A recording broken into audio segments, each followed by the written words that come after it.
Hi, everybody. Welcome to English Digest. I'm Tom. Hi, I'm Stephanie. It's our literature unit for the month of January. We know lots of you out there enjoy reading. Well, there are lots of suggestions, and we've got a masterpiece to talk about today. It's an old book, so it's probably available online for free somewhere. Probably. What exactly are we looking at today, Stephanie? We're going to focus on a classic piece of literature. It's also another way to say masterpiece, I think, by Oscar Wilde. He's one of my favorite authors.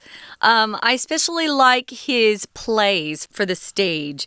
He's very witty, very funny, and he makes fun of people and likes to highlight hypocrisy and when people are being hypocrites. Anyway, this book was one of his masterpieces. This book has a lot to teach people if they really pay attention. So, as we usually do, guys, we're going to spend the first couple of days on the plot. And then the third day, we'll talk about the author for a bit and some of the themes. So, let's get started.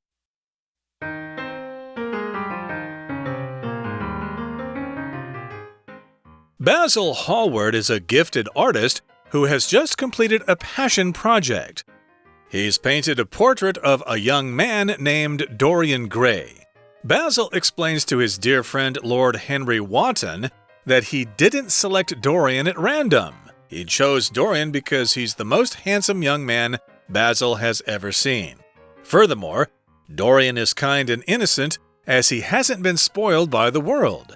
Basil knows Henry is a pleasure seeker with few morals, so he begs Henry not to corrupt Dorian. Upon meeting Dorian, Henry, who loves to influence others to follow his views, decides to ignore his friend's request. He strikes up a philosophical conversation with Dorian and suggests that good and evil aren't important. He urges Dorian to seek pleasure in every activity in order to enjoy life to the fullest. Dorian is impressed by Henry's wisdom, and their talk transforms his outlook on life. Later, Basil shows the completed portrait to Dorian and Henry, and they all agree that it's a masterpiece. While Dorian is looking at the portrait, though, he starts to reflect on another part of his conversation with Henry. He recalls Henry telling him that over time, beauty eventually fades away. These words shake Dorian to the core. He develops a burning desire to switch places with his image in the portrait. This way, the man in the painting would age, but he could remain forever young. In an attempt to comfort Dorian, Basil offers to destroy the painting. Henry feels that this would be a shame, however, and requests to keep it for himself. In the end, Basil gives it to Dorian as a gift. Okay, guys, let's dive in. Oscar Wilde is the author's name of this book, and Wilde here is spelled in the title W-I-L-D-E. His first name is Oscar, and we're calling this a timeless masterpiece. Timeless meaning it just never gets old. People can pick it up in 300 years from now and still enjoy it and still learn a lot from it. A masterpiece is typically used to describe an artist, whether they're a visual artist or performing artists, or here they're an artist terrific with words. We use that word masterpiece to talk about one of their works that is considered to be the best or outstanding. They used a lot of their skill and artistry to produce it. So we're saying this is one of Oscar Wilde's masterpieces, and it's timeless, and it's about a temporary beauty whose name is Dorian Gray. Temporary meaning it doesn't last long, but we all know that, right? As you get older, your looks fade, and hopefully you're a good person inside, and people see that instead of just old wrinkles and gray hair. Yep, so it's a masterpiece, it's a masterwork, and it's all about temporary beauty. Indeed, we're all aware of that. Someday your looks will be gone, so you need to make preparations ahead of time. And here the article begins with the main character here, or at least one of the main characters in the book, Basil Hallward. Okay, he is a gifted artist who has just completed a passion project. Okay, so here we've got the word gifted, which means you have special talents.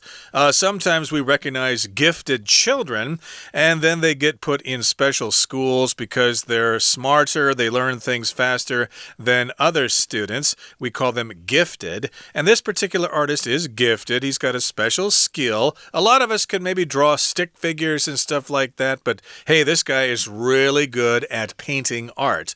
And he's just completed something that's called a passion project, which I guess is not for a commission, I suppose. It's just something that he really wanted to do and he felt very strongly about. If they get a commission, it means someone is paying them in advance of producing a piece of art. Usually someone who really loves their artistic talent. I wanted to mention that this artist, we're calling Basil Howard, is the name of one of the most important characters in the book, but we're pronouncing it differently than we would in America. Oscar Wilde was Irish, but anyone in the UK in general, even today, they pronounce this word basil, and we say basil, which is an herb that you cook with. But we're going to say Basil Howard. Again, Oscar Wilde was Irish, and he lived back in the Victorian period. We're going to learn more about him in day 3. So what has he done? He's painted a portrait of a young man named Dorian Gray. So this book, before I read this book, Tom, I thought this book was about a woman. I thought Dorian Gray, a beautiful person named Dorian Gray, had to be a female. No, it's a guy. And Basil just thinks this guy, or Basil thinks this guy is gorgeous, and he wants to paint his portrait. I guess he's just stunningly gorgeous. Yeah, I had not read this book myself before today's lesson, but indeed, I always thought this guy was a guy's name, Dorian Gray. Oh, really? But I guess it could go either way there, because it's not a common name. No. You don't run across a lot of people named Dorian. I've known Doris before, or Doris. Dorothy, or Dora, or whatever, Eudora, or whatever. But in this particular case, it is a portrait of a young man by the name of Dorian Gray, hence the title of the book, The Picture of Dorian Gray. And Basil explains to his dear friend Lord Henry Wotton that he didn't select Dorian at random. Okay, if you do something at random, you don't really go looking for something specific. You just take whatever is there, okay, at random. Sometimes they talk about random numerals or random numbers. They just come up. 8, 16, 14, 25, 37. Those are random numbers I just said for no real reason. Yeah, so he selected Dorian on purpose. You could say that. He selected Dorian on purpose or at random. Notice there are different prepositions we use. Why? Well, he chose Dorian because he's the most handsome young man Basil's ever seen. So you can imagine he's pretty beautiful. So it says here, furthermore, Dorian is kind and innocent, as he hasn't been spoiled by the world. So he sounds like a really good guy. He's not only handsome, he's good inside, he's virtuous, he's kind to people. So this artist, Basil, really does like him. Now, Lord Henry Wotton, back in those days, well, even today, they have the aristocracy in the UK, of course. And so these people are born into power and wealth and position. And that's who this Lord Henry Wotton is. We're going to find out he's not such a great guy. That's right. Of course, we're talking about Henry. He's a pleasure seeker with few morals, okay? If you have morals, of course, you know what's right and what's wrong, what's good, what's evil, etc. So he begs Henry not to corrupt Dorian. So Basil is the artist, and he knows Henry is attracted to Dorian somehow. He says, hey, I know you're a bad guy, you're kind of immoral, so don't corrupt Dorian. He's young, he has not lost his innocence yet. So yeah, don't corrupt him. Don't turn him bitter and cynical and things like that. So here we've got the word corrupt, which if you're talking about people in the government, it means they take bribes from people, they take money from people, and they don't follow the law. We might talk about corrupt politicians in various governments around the world. But here corrupt is being used as a verb. It just means to make someone who is innocent not innocent anymore. Give them some bad ideas and turn them into a bad egg. Of course, that just encourages Lord Henry Wotton to do his best to corrupt Dorian. I've seen this happen. I don't know why, but some sort of evil people, if they see someone who's genuinely good and innocent and virtuous, they can't stand it and they want to corrupt them. So Basil, of course, loses his pleading, you could say. He pleads or begs Henry not to corrupt sweet, beautiful Dorian, but of course Henry ignores that and takes great pleasure in trying to corrupt this young man. So upon meeting Dorian, or when he first meets Dorian, Henry, who loves to influence others to follow his views, decides to ignore his friend's request. So Henry probably is a pretty bored aristocrat, has nothing better to do with his time. You know, back then they didn't have to work. They were born into wealth. They owned property. So their life was very easy compared to the poor people or even the middle class back then.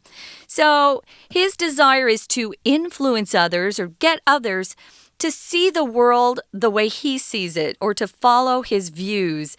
And he just decides, oh, Basil, I'm just going to ignore you. Exactly. Henry likes to influence others, so he's just going to ignore Basil's request there. And he's going to meet Dorian himself, and he's probably going to try to corrupt him. I like to influence other people, and I'm going to do it. Nobody is going to stop me. And again, he ignores his friend's request. He doesn't pay any attention to it. Okay, that brings us to the midway point in today's lesson. Let's take a break right now and listen to our Chinese teacher.各位同学，大家好，我是 Patrick 老师。今天我们要一起学习的是 Unit7 World's Timeless Masterpiece About Temporary Beauty。好，在大家跟随外籍老师了解完这部不朽杰作的故事梗概之后，老师接着先带领大家解析课文的情节架构，再接着分析句型以及实用词语。同学在欣赏文学作品的时候，可以在自己脑海中画一幅起承转合的心智图，基本上是个倒过来的字母 V， 这有助于我们洞悉作者创作铺陈、操作读者情绪的起伏的手法，起自最一开始对故事时代、地点、人物的交代，随后由上升动作承接，直到情节高潮及转直下，最后开始收合故事结局。课文第一天就是先交代前两部分。第一段3个主要人物出场，有画家 Basil Hallward、 故事主角美男子模特儿 Dorian Gray 以及情节催化剂 Lord Henry Wotton。而后第2、3段开始铺陈，带领读者通往故事引爆点。简单来说，就是原本人美心也美的 Dorian在 Henry 言语诱发之下，内心涌现虚荣与不安。相较于 Basil 所彩绘出的肖像，可以青春永驻，在真实世界中的自己只会逐渐年老色衰。Dorian 强烈的渴望能够和自己的个人肖像易位。我们现在一起来看重要句型和关键单字。首先，请看到第一段最后的3个句子，也就是 Basil 跟 Lord Henry 解释他并不是随随便便挑上 Dorian， 因为从外表来看， Dorian 是 Basil 见过最俊美的男子，所以确评中选。而从内在来看，又因为他尚未受到俗世污染，所以善良率真。最后因为画家 Basil 深知 Henry 缺乏道德底线，所以拜托他别把 Dorian 带坏了。请各位同学把第一句的 because、 第2句的 as 以及第3句的 so 都画上底线。这3个词都是连接词，而且都表示因果关系。在阅读理解测验的文章当中，解释因果关系的句子很重要，我们需要正确的理解，才能判断细节题里的选项是否符合文章原意。此外，同学的英文写作也常出现一个重大问题，同一段落前后句不连贯。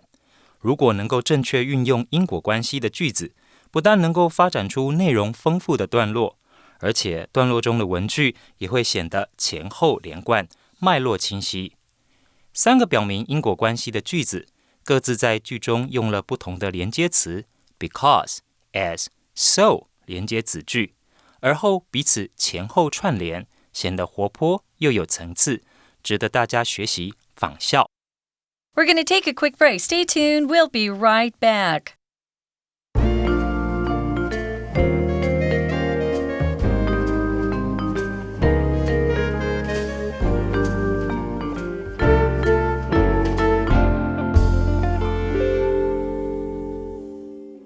Welcome back, guys. It's our literature unit, and we're talking about Oscar Wilde's timeless masterpiece called The Picture of Dorian Gray.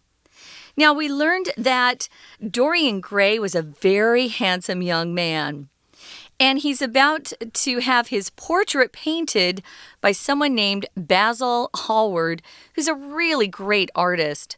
We find out he's a gifted artist.And this is a project that Basil really wants to get started. He thinks that Dorian's beautiful, but he also loves Dorian's soul. He says that Dorian is a very innocent, sweet, handsome young man.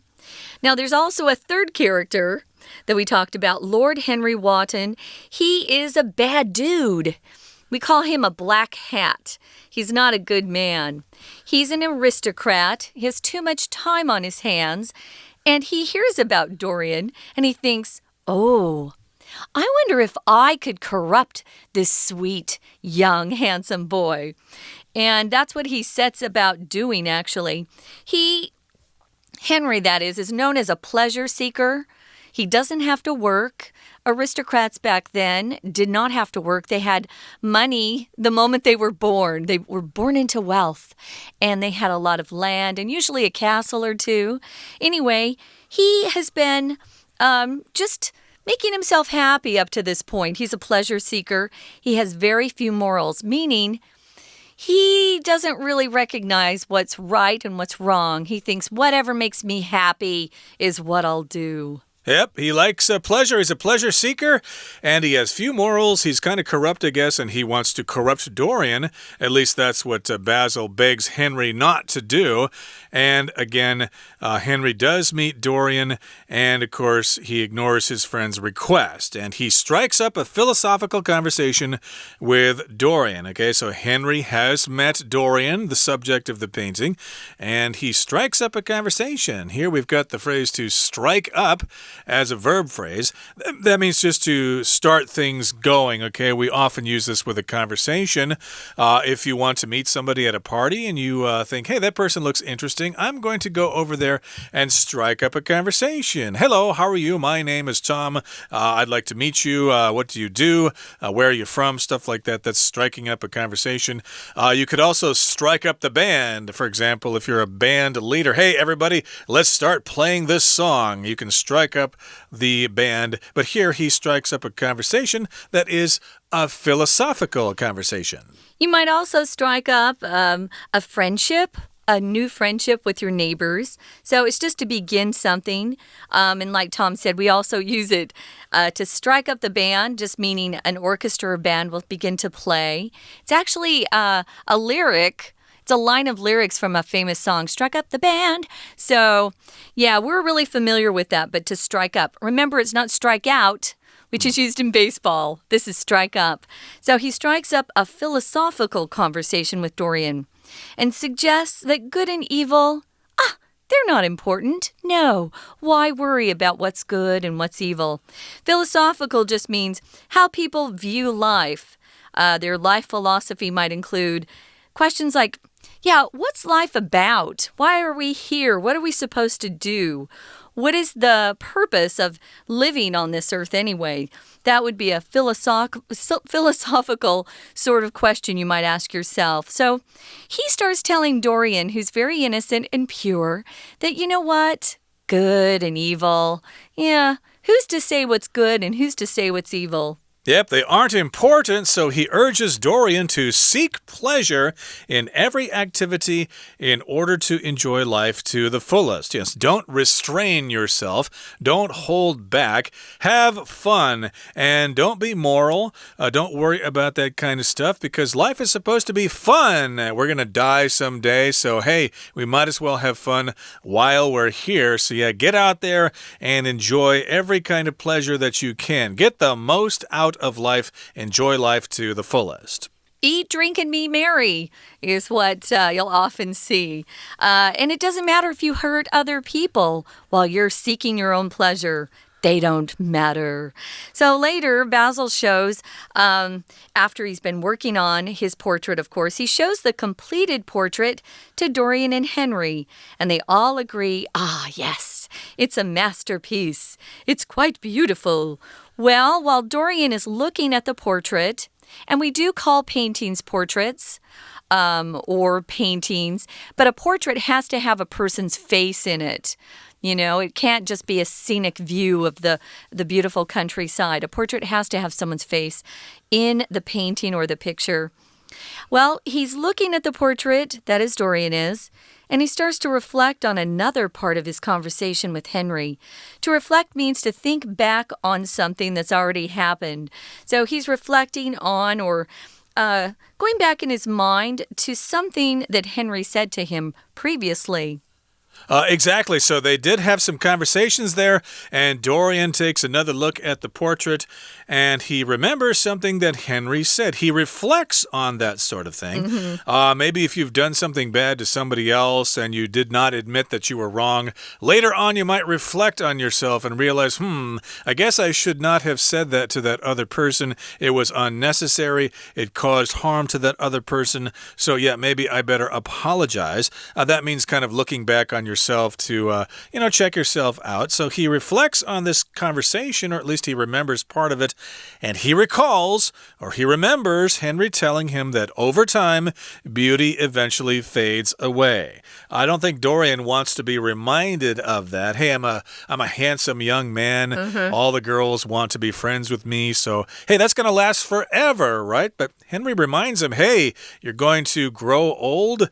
You're young and beautiful now, but someday your looks will be gone, and you're going to start growing wrinkles, and your hair is going to fall out, and it's going to turn gray, and you're going to start stooping over from back pain and stuff like that. You're going to be ugly in the future. Now, when you use this verb reflect, guys, notice you have to use reflect on. So you can also say something reflects well or badly on somebody else. If you have a child who's misbehaving in school, that child's behavior reflects poorly on your parenting skills sometimes, or reflects poorly on your boss if you do something bad and it hurts the company. So reflect on or reflect upon, to think deeply or carefully about something. Or, like I said, to bring about a good or bad impression by reflecting well on somebody. Hopefully, you're all doing your best out there and it's reflecting well on your parents. So, yeah, it starts to bug Dorian that his beauty is only temporary, that it will fade away. And these words shake Dorian to the core. To the core means to the very innermost part of his soul. It really shakes him where he starts to think, oh my gosh, you mean I'm not always going to be beautiful or handsome?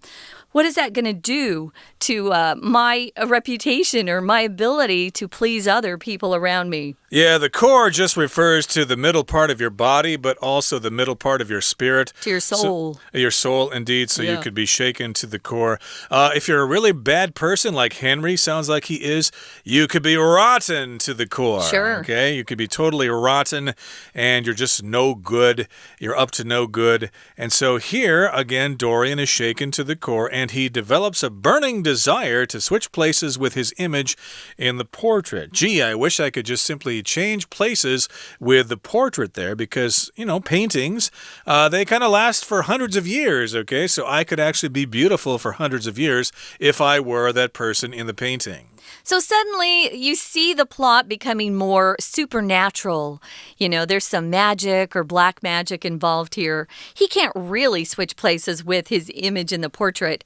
But because this is a novel and it's fiction, our author can, write anything he wants. So this way, the man in the painting would age, but Dorian would remain forever young.Which is just the opposite of real life, of course. In an attempt to comfort Dorian, to make him feel better, Basil offers to destroy the painting, just get rid of it. Henry feels that this would be a shame, however, and so Henry requests to keep that portrait for himself. In the end, Basil gives it to Dorian as a gift, so Dorian does keep possession of that portrait.So he gets to keep it there, and the plot thickens. We'll continue talking about the plot in our program next time. Hey, what about that portrait, the picture of Dorian Gray? Yeah, we'll be back to talk about it next time. But right now, we're going to listen to our Chinese teacher. 好，老师要讲解的第二个句型在第二段第二句。Lord Henry 和 Dorian 谈到了人生哲理，还暗示 Dorian 善恶黑白的分别并不重要，请把 suggest 标示起来。Suggest 这个动词有两个不同的词义，而词义不同，用法也不一样。第一个词义表示建议 ，You put something forward for consideration。请注意后面加上 that 所引导的名词子句，其中动词不受主要子句时态的影响，而且不论主词是第几人称，都必须用原形。比方说 ，The teacher suggested that.Everyone put their phones away while in class. 老师建议每位学生上课的时候把手机收起来。第二个词义是暗示或意味着 to say or express indirectly. 比方说 Sally's co-workers didn't call her a liar to her face, but suggested that she was making up a story. Sally 的同事没有当着她的面指控她说谎，但暗示他在编造故事。前后子句时态一致，都用过去式，而 suggested 在这个句中解释为暗示。后面所加的名词子句当中的 be 动词也配合第三人称过去式，而使用 was. Her co-workers suggested that she was making up a story. 请同学注意时态变化。最后，综合第一天的3段课文，老师要整理出一类非常重要的动词，表示要求或请求。这些单字共同点就是想要别人做某件事。请看第一段最后一句的 beg。So he 这里指的是 Basil。So he begs Henry not to corrupt Dorian。第二段第三句的 urge。He 同样指的是 Lord Henry。He urges Dorian to seek pleasure in every activity to enjoy life to the fullest. 以及第三段倒数第二句的 request。Henry requests to keep it for himself. 这3个动词都是促使对方完成某个动作，但强度不同。beg 比较卑微，是拜托 ；request 是礼貌的请求，而 urge 则是强烈建议、呼吁。今天的课程到此结束，谢谢大家。That is it for today. Thanks so much for joining us, but please remember to join us again next time when we continue to talk about the picture of Dorian Gray. Until then, I'm Tom. I'm Stephanie. Goodbye. Bye.